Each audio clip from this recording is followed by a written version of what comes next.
This is the Marketing Minute with Eric Rhoads, author of the #1 Amazon bestseller, Make More Money Selling Your Art, Proven Techniques to Turn Your Passion into Profit. In the Marketing Minute, I try to answer your marketing questions, and you can email those to me, eric@pleinairmagazine.com. Here's a question from Crafts Art Camp.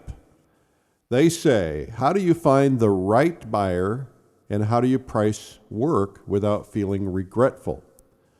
Well, there's two very different questions. First, everyone tends to get hung up on big audiences, but big isn't necessarily what you want or need.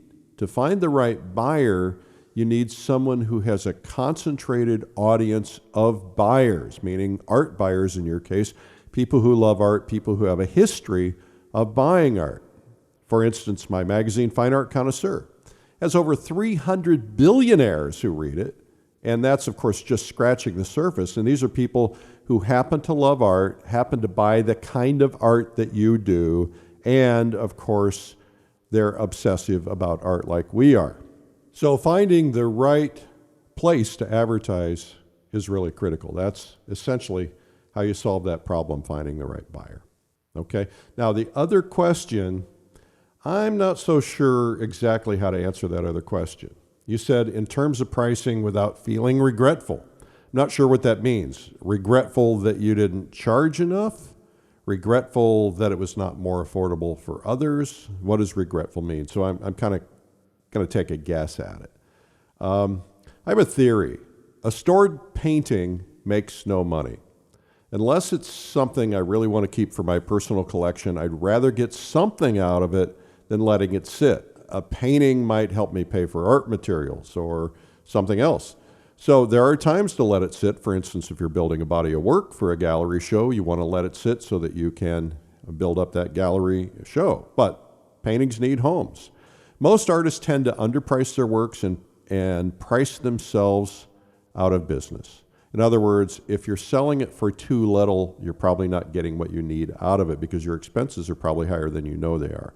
Starting out high isn't always an option either with a strong brand. Now, the bigger the brand, the bigger the value in the eyes of the collector, then you can get higher prices. Like Scott Christensen can command about any price he wants, so can Clyde Aspavig, because they are in high demand and they get great awards in these big shows. And so I think that's where we ultimately want to be. But that takes some time, it takes exceptional painting, and it takes extensive marketing and branding. You have to become a well-known brand. Now, there's a lot of different ways we can do that, but that's what it really takes. And then you command big prices.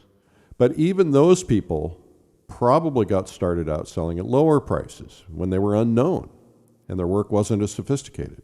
So you've got to be thinking about, get there first. How do you build it up? You can't necessarily start with high prices. It doesn't usually work. You got to kind of ramp yourself up, create demand. The more demand, the higher the price, etc. It's called demand pricing.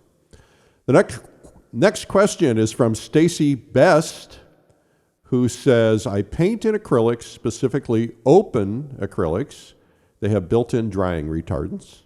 And is this a problem in becoming a professional? I observe that most workshops are for oil paints. Does this exclude acrylic paint artists? No. Stacy, I know the product. It's a very good product. I've used it. It behaves very much like oil paint, and it's good for travel because you don't need turpentine. Water-based oils also do the same thing, except they're not acrylic, so you have a choice. But you don't have to have terps that way, right? So there are a ton of very rich, very successful painters who use acrylics. A great painting is a great painting. There are tons of oil painters, but there are also tons of acrylic painters. In the demos that you've seen, maybe on stage at the convention or maybe in the videos, acrylic paint operates very much the same way as oil paint, not exactly the same, especially something like open acrylics, which paints more like oils than traditional acrylics. But the techniques you see on video or on stage are pretty close to identical, I would say. Now, I've used all these products myself, and so I have a feel for it. But don't get hung up on that. I think a great painting, there are great artists out there who are using acrylics or gouache or open acrylics or a lot of different materials, watercolors, of course. Some people say watercolors don't sell as well, but you know what? There are some artists out there commanding giant prices for their watercolors. So it has a lot to do with the quality of the painting, plus the brand of the artist, which we just talked about, and that helps get those prices. So just do great paintings and don't get too hung up on it. Yeah. Now, also, you can talk to your gallery. Some galleries might be hung up on it, and they might say, yeah, I'd rather you do oils. But I think if they see great paintings that are going to sell, they're going to say, welcome to my gallery. I hope these marketing ideas are helpful. This has been the Marketing Minute with Eric Rhoads. You can learn more at artmarketing.com.